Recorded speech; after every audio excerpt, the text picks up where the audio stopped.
Hi, this is my practical life lesson segment, and I want to share a very, very good practical life lesson with you here on YouTube.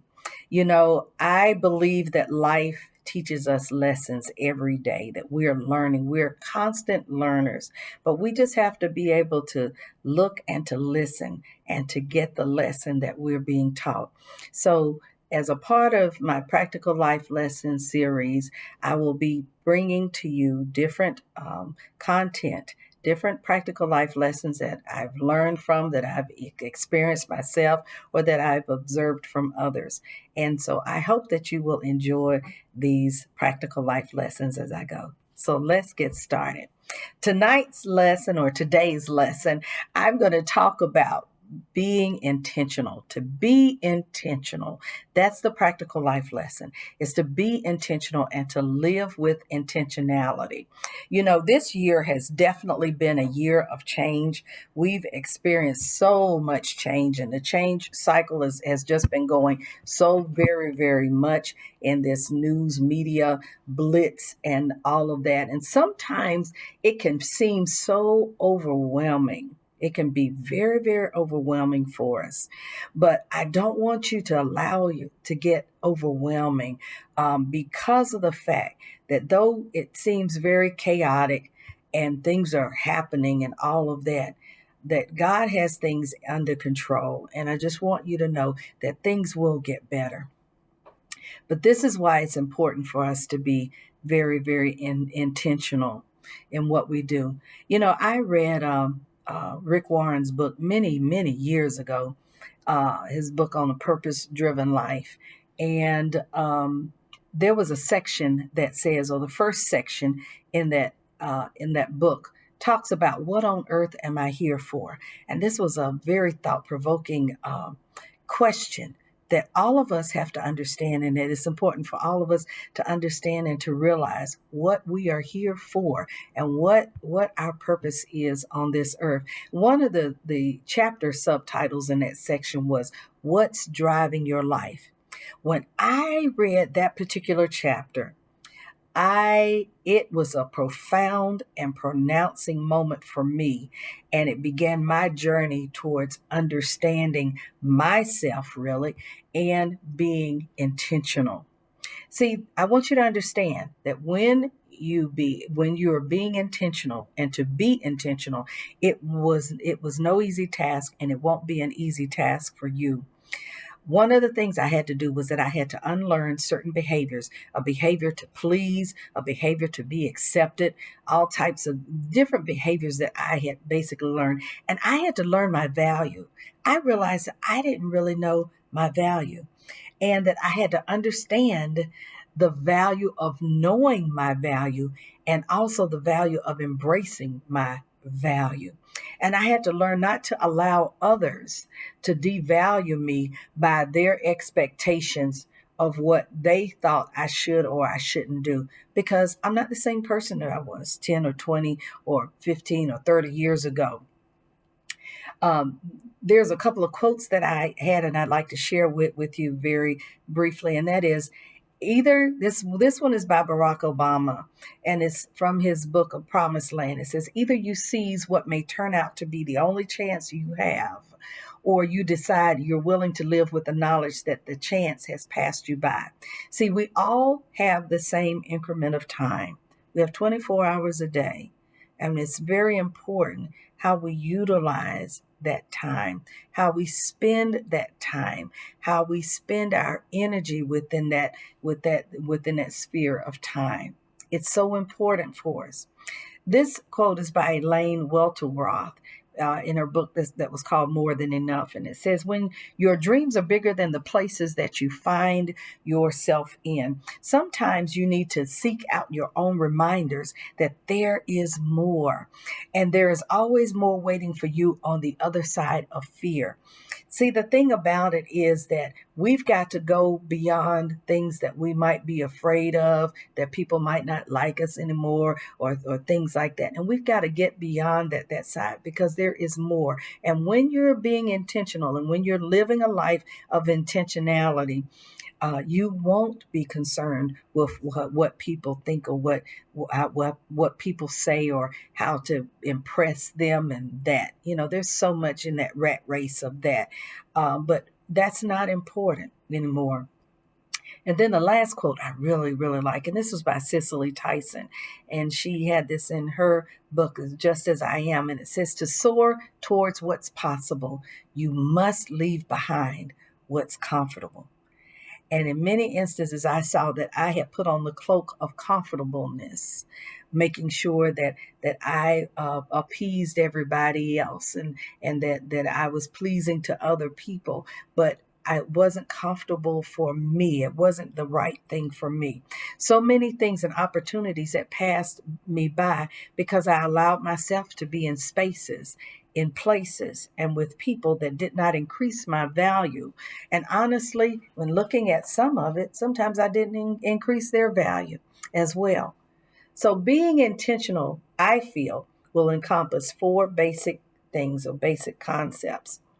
That is importance, influence, involvement, and impact. And it's important for us to know that God created you and I to be the master and the captain of our soul, our mind, our will, and our emotions. See, you're already electronically wired to have the potential to be the best you that you can be, because God made you. And anything that God made, it was good. And when he made mankind, on the sixth day, he said it's very good. And so God didn't make a mistake when he made you. It's in this space and continuum of time that some of the things that we are wired to be able to do, if they're operationally and connected in the right way, we would be able to do it. But sometimes things in life allow our wiring to get disconnected or discombobulated, because we haven't learned to operate with intentionality, being in tune with your purpose. Purpose and intentionality go hand in hand. I want to say that again. Purpose and intentionality go hand in hand. It's like a perfect symphony.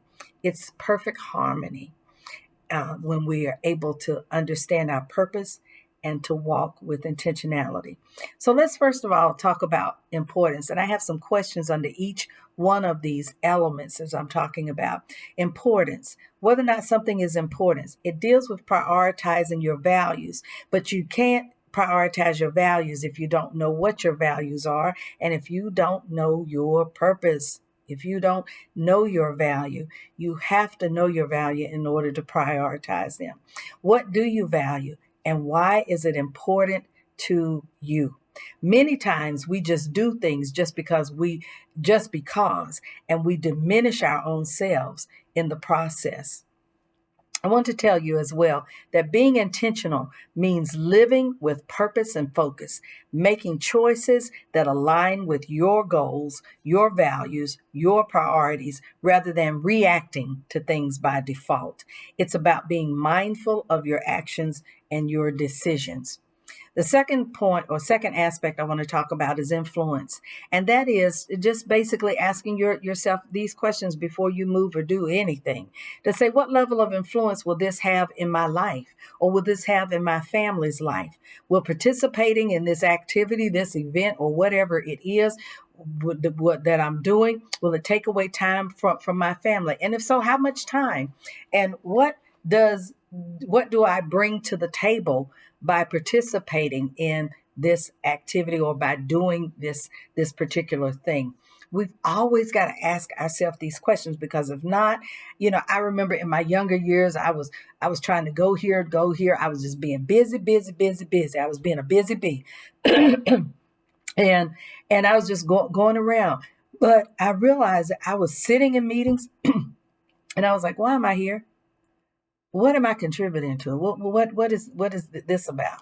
And so I realized that I wasted a lot of time. And so that's why it's important for us to ask these questions to determine whether or not, and this is a part of being in walking and being intentional, is making sure that we're making the best use of our times. The third aspect deals with involvement. And these are some questions to ask yourself. What gains will you have by participating in this particular venture, or this action, by doing this action? What is the time or financial commitment, if there is any? If there's a financial commitment, you need to know. And you need to be able to take control of that, and to be able to ask yourself, can I basically afford to do this? Is it within my budget for this expense? Because if not, you'll find that you'll be agreeing to do this, go here, do this, da da da, and you're spending out money, and your budget is going down, down, down, down, down. And because you didn't take the time to say, really, is this really valuable for me? Should I be involved in this? And then the last one has to do with impact. So by doing or participating in this, what impact will this have on me? What do I think will be imprinted that will cause me to grow, or will impact my mind, my will, and my emotions to elevate me to another level? If it's not stimulating to you, if it's not going to help change your life, it help you to grow, and is going to have an impact on you, if it's not an asset to you, it is a liability. And so it's important to recognize that. Over the years, I have learned, and I am still learning, to make very valuable decisions regarding who and what gains access of my time, of my talents, and even my resources. And sometimes these decisions are very, very hard for you, but they're very crucial decisions, but they are definitely worth it. I want to, before I get ready to leave you, I want to tell you what living with intentionality is, and the definition of that. And living with intentionality means consciously making choices. You constantly, every day, will be making choices that reflect your values, your goals, and priorities, ensuring that every action has a purpose and has direction. If you don't have direction and purpose for what you are about to do, then you can end up wasting time, losing time, and losing a lot of energy in the process. It's also about being mindful and proactive. This is something that you have to initiate. That it's important for you and I to initiate those open-ended questions, where we're asking, asking ourselves these questions, and asking us whether or not what we're about to embark on, is it the best for us? That's what living with intention is, on how you spend your time and your energy, and being mindful of that. And I want to tell you that when you make it your goal to live with intentionality, things will begin to change. And the things that were mountainous for you, will begin to move. Things will begin to align and go in place. And even doors of opportunity will open for you, because you are being intentional. And when you're being intentional, you are being focused. You are driving your life, and not that life is driving you. And you are indeed being the master and the captain of your soul and your life. I hope that you enjoy this practical life lesson. And I want to challenge you today to be intentional. Be intentional. Be intentional, and to live with intentionality. That's so important that we do that. And so that we can begin to be on the upside of things, and not where things are happening to us, but we're causing things to happen for us. Blessings to you, and I'll see you when I do the next practical life lesson. God bless you. Bye-bye.